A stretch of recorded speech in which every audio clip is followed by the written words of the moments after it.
Before I used Facebook or Twitter, Tumblr, WordPress, or Learn, I was making digital slideshows.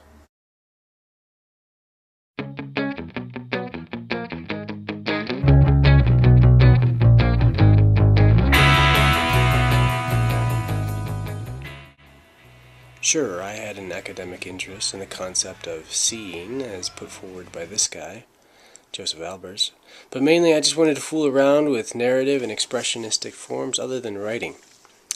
Writing was my whole existence, and I put too much pressure on myself to do it right. With photos and eventually videos, I felt free to experiment, and those experiments in turn taught me a lot about writing.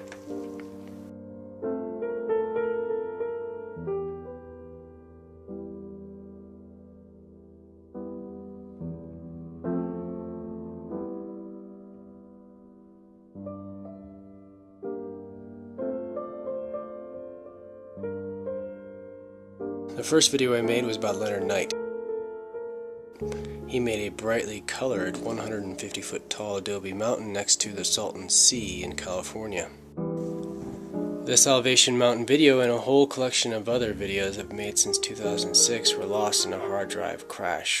They may or may not exist somewhere on CD, perhaps at my mother-in-law's, but that's another story.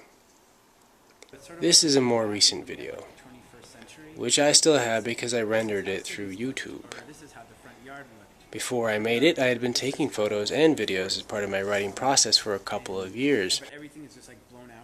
The visual record supplemented my memory at first, but eventually it taught me how my impressions change after an initial viewing. I realized that a genuine critique would have to take account for that possibility, so I began to view myself as a mediator of ideas rather than as an authority. In other words, I let the content be my guide. Beautiful as possible, essentially like rhinestones and flowers. Very stereotypical, pretty. It's funny, this digital narrative is based on a script. I'm reading it word for word. In fact, most professional audio and video materials are scripted, or at least composed. But when I incorporate audio and video into class assignments, my students almost always think of the work as informal, non-writing. Much like I did when I made that video about Leonard Knight. This assumption provides us with the opportunity to talk about the writing process as one that not only includes many forms of composition, but also many writers.